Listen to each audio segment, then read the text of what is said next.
Hi friends, welcome back to our channel. இன்றைக்கி நாம் robin Sharma எழுதின ஆன் பர்சனல் மாஸ்டரி அப்படிங்கிற ஒரு எஸ்ஸேவோட சம்மரியாக தான் நம்ம பார்க்க போகிறோம்.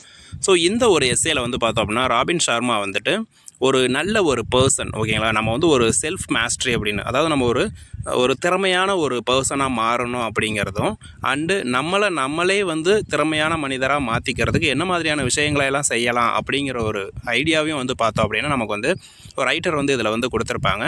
ரொம்பவே ஒரு பியூட்டிஃபுல்லான ஒரு எஸ்ஸே அப்படின்னு சொல்லலாம். அண்ட் இதில் நமக்கு பார்த்தோம்னா ராபின் சர்மா பொறுத்த வரைக்கும் ஒரு லீடர்ஷிப் குவாலிட்டியை டெவலப் பண்ணுறதுலையும் அண்டு பர்சனாலிட்டியை டெவலப் பண்ணுறதுலையும் ஒரு ஃபேமஸான அண்டு கைத்தேர்ந்த நபர் அப்படின்னு சொல்லி நம்ம ராபின் சர்மா சொல்லலாம். இந்த ஒரு எஸ்ஸேல பார்த்தோம் அப்படின்னா மெயினாக நமக்கு ராபின் சர்மா சொல்ல வர விஷயம் பார்த்தோம் அப்படின்னா self discipline and long time learning அப்படின்னு சொல்லலாம், இல்லைன்னா லைஃப் லாங் லேர்னிங் அப்படின்னு சொல்லலாம். ஒரு பர்சன் சுய ஒழுக்கத்தோடு இருக்கிறது மூலமாகவும் நமக்கு தேவையான விஷயங்களை தேடி படிக்கிறது மூலமாகவும், அதாவது இங்கே படிக்கிறது மட்டும் கிடையாது, லைஃப் லாங் லேர்னிங் அப்படின்னா ஏதாவது ஒரு விஷயத்தை நம்ம நமக்கு தேவையான விஷயங்களை தேடி கற்றுக்கணும், ஓகேங்களா. ஸோ அந்த மாதிரியான விஷயங்களை நம்ம தொடர்ந்து செய்கிறது மூலமாகவே நம்ம ஒரு கிரேட்டான ஒரு பர்சனாக மாறலாம் அப்படிங்கிறத நம்ம ரைட்டர் இந்த எஸ்ஸே மூலமாக நமக்கு சொல்ல வருவார். அண்டு இவர் பொறுத்த வரைக்கும் பார்த்தோம் அப்படின்னா நமக்கு இந்த ஒரு கிரேட்டான பர்சன் அப்படின்னு ஆகணும் அப்படிங்கிறதுக்கு பார்த்தோம் அப்படின்னா மெயினாக என்ன விஷயத்தை சொல்கிறாருன்னு பார்த்தோம் அப்படின்னா மைண்டு, ஓகேங்களா. ஸோ ஒரு பர்சனோட மைண்டு அண்டு கேரக்டர் இது ரெண்டுமே பார்த்தோம் அப்படின்னா கிளியராக இருக்கும் அப்படின்னா பார்த்தோம் அப்படின்னா கண்டிப்பாக அந்த பர்சன் சக்ஸஸ்ஃபுல்லான பர்சனாக மாறலாம் அப்படிங்கிற சொல்லுவார். அண்டு அவங்க பார்த்தோம்னா கைசன் அப்படிங்கிற ஒரு வேர்டை சொல்லியிருப்பார்.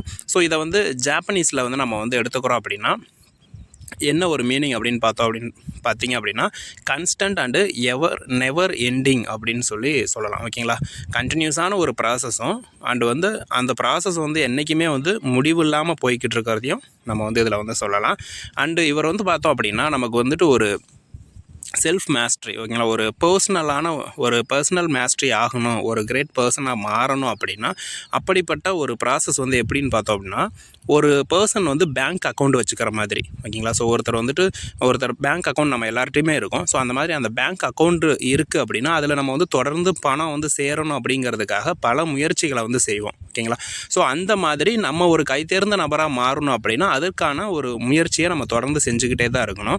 அந்த ஒரு பேங்க் அக்கௌண்ட் நமக்கு ப்ளஸ் ஆகிட்டே போகணும், அதில் அமௌண்ட் அதிகமாகிட்டே போகணும் அப்படிங்கிற பட்சத்தில் நம்ம எப்படியெல்லாம் பண்ணுவோம்னு பார்த்தோம் அப்படின்னா நிறைய புக்ஸை நம்ம ரீட் பண்ணுறது மூலமாகவும், நல்ல ஒரு ரிலேஷன்ஷிப், ஒரு குட் ஃப்ரெண்ட்ஷிப்பை நம்ம க்ரியேட் பண்ணிக்கிறது மூலமாகவும், மற்றவங்களோட நம்ம நல்ல பழக்க வழக்கங்கள் வச்சுக்கிறது மூலமாகவும் நம்மளுடைய அக்கௌண்ட்டில் ரெகுலராக நம்மளால் டெபாசிட் பண்ண முடியும். அதே சமயத்தில் நம்மளுடைய வாழ்க்கையும் பார்த்தோம் அப்படின்னா அடுத்த ஒரு லெவலுக்கு போகும். ஆனால் நம்ம இந்த மாதிரியான நம்ம முன்னேற்ற பாதையில் போகக்கூடிய சில வழிமுறைகளை செய்யாமல் நம்ம எந்த நேரம் பார்த்தாலும் தூங்கிக்கிட்டு இருக்கிறது மூலமாகவும், எந்த நேரம் பார்த்தாலும் சாப்பிட்டுக்கிட்டே இருக்கிறதும், டிவி பார்த்துட்டே இருக்கிறதும், அந்த மாதிரியான விஷயங்களை நம்ம செய்கிறது மூலமாக பார்த்தோம் அப்படின்னா நம்மளே நமக்கு தெரிஞ்ச நம்ம பேங்க்லேருந்து பணத்தை எடுக்கிற மாதிரி, வித்ட்ரா பண்ணிக்கிட்டே இருக்க மாதிரி. ஸோ நம்மளால் எந்த ஒரு விஷயத்தையும் சேர்க்கவும் முடியாது, முன்னேறியும் போக முடியாது அப்படிங்கிற ஒரு விஷயத்தை நமக்கு ரைட்டர் சொல்லியிருக்காங்க. அண்ட் அது மட்டும் இல்லாமல் பார்த்தோம் அப்படின்னா ஒரு ஸ்ட்ராங்கான மைண்டு இருக்கிற ஒரு பர்சன் பார்த்தோம் அப்படின்னா எந்த வித ப்ராப்ளம் வந்தாலும் அதிலிருந்து மீண்டு வந்துடுவாங்க அப்படின்னு சொல்கிறாங்க. ஸோ இது மூலமாக நமக்கு பார்த்தோம்னா ஒரு ஸ்ட்ராங்கஸ்டான மைண்டு இருக்கணும், வீக்னஸான மைண்டு இல்லாமல் எது நடந்தாலும் பார்த்துடலாம் அப்படிங்கிற ஒரு துணிவு இருக்கணுங்கிற ஒரு விஷயம் இதில் சொல்கிறாங்க. அண்டு நம்மளை பொறுத்த வரைக்கும் பார்த்தோம் அப்படின்னா எல்லாருக்குமே நிறைய டிஃபிகல்ட்டிஸ், நிறைய ப்ராப்ளம்ஸ் நம்ம லைஃப்பில் வந்துக்கிட்டே தான் இருக்கும், கண்டிப்பாக இல்லாமல் இருக்காது.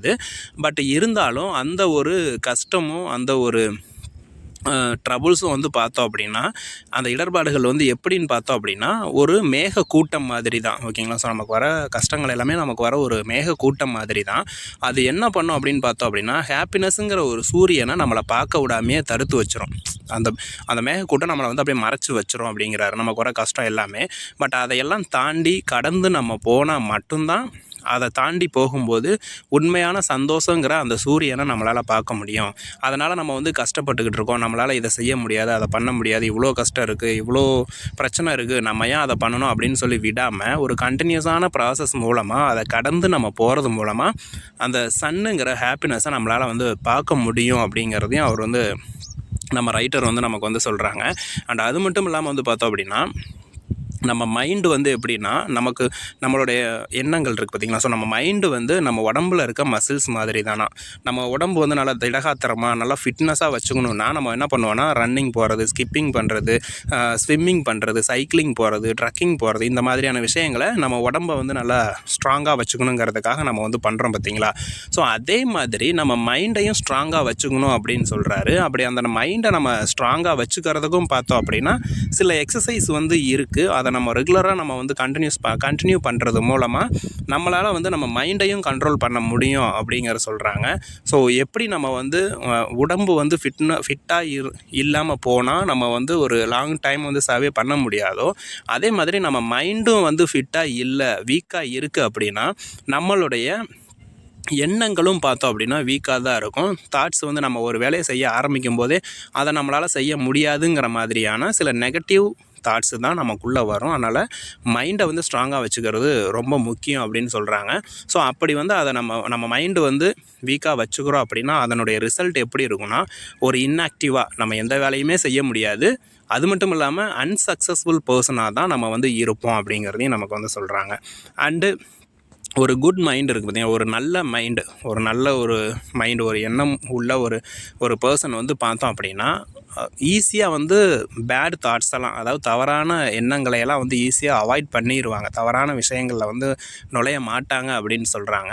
அண்ட் அது மட்டும் இல்லாமல் வந்து பார்த்தோம் அப்படின்னா ஒரு ஸ்ட்ராங்கான ஒரு மைண்ட் இருக்கவங்க வந்து பார்த்தோம் அப்படின்னா ஒரு குட் ஆக்டிவிட்டீஸ்க்கு தான் வந்து இம்பார்ட்டன்ஸ் வந்து கொடுப்போம். ஒரு நல்ல செயலை செய்கிறதுக்கு தான் நம்ம வந்து இம்பார்ட்டன்ஸ் கொடுப்போம். தவறான செயல்களை நம்ம வந்து இறங்க மாட்டோம் அப்படிங்கிறதையும் நமக்கு வந்து சொல்கிறாங்க.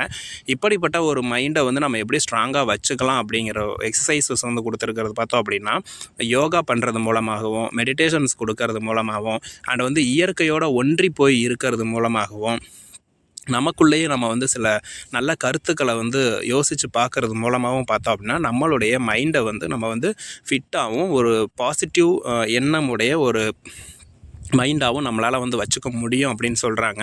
அப்படி நம்மளுடைய மைண்டை நம்ம சரியாக கண்ட்ரோல் பண்ணாமல் சரியாக நம்ம வந்துட்டு சரியான பாதையில் கொண்டு போகாமல் இருக்கோம் அப்படின்னா நம்ம வந்து ஒரு காரில் லாங் டிரைவ் போயிட்டுருக்கோம் அப்படின்னா நம்ம கார் தான் நல்லா போகுதே அப்படின்னு சொல்லி போய்கிட்டே இருக்கக்கூடாது.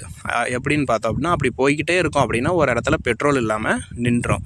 அதே மாதிரி பெட்ரோல் இல்லாத காரை ஓட்டிகிட்டு போகிற மாதிரி தான் நம்ம மைண்டை நம்ம சரியாக வச்சுக்காத சூழ்நிலையில் நம்மளுடைய எண்ணங்களும் ஒரு கட்டத்தில் நின்றோம். அதனால் வந்து பார்த்தோம் அப்படின்னா நம்மளுடைய எண்ணங்களை, நம்மளுடைய மைண்டை வந்து சரியாக வச்சுக்கணும் அப்படிங்கிறதையும் இங்கே வந்து சொல்லியிருக்காங்க. ஸோ இது வரைக்கும் நம்ம பார்த்த இந்த கான்செப்ட் வந்து பார்த்தோம் அப்படின்னா எனக்கு இன்டர்நெட்டில் வந்து கிடைச்ச சோர்ஸஸை வந்து உங்களுக்கு நான் வந்து சொல்லியிருக்கேன். ரொம்பவே ஷார்ட்டாக தான் நான் வந்து சொல்லியிருப்பேன். சரியான சோர்ஸஸ் வருது அப்படின்னா எனக்கு வந்து மெட்டீரியல்ஸ் கிடைக்கிற பட்சத்தில் டீட்டெயில்டான ஒரு எஸ்ஸேவை சூப்பராக உங்களுக்கு வந்து அடுத்தடுத்த வீடியோஸில் கண்டிப்பாக நான் வந்து அப்லோட் பண்ணிடுவேன். இந்த வீடியோ இப்போதைக்கு எனக்கு வந்து நெட்டில் கிடைச்ச சோர்ஸஸை வச்சு தான் நான் வந்து அப்லோட் பண்ணியிருக்கேன் ஃப்ரெண்ட்ஸ். ஓகே ஃப்ரெண்ட்ஸ், இந்த வீடியோ இதோட முடிஞ்சது. இந்த வீடியோ உங்களுக்கு பிடிச்சிருக்குன்னா லைக் பண்ணி உங்கள் ஃப்ரெண்ட்ஸுக்கு ஷேர் பண்ணுங்கள். அண்ட் நீங்கள் நம்ம சேனல் வீடியோ முதல்ல பார்க்குறீங்க அப்படின்னா மறக்காமல் சப்ஸ்கிரைப் பண்ணுங்கள். தேங்க்யூ, பாய்.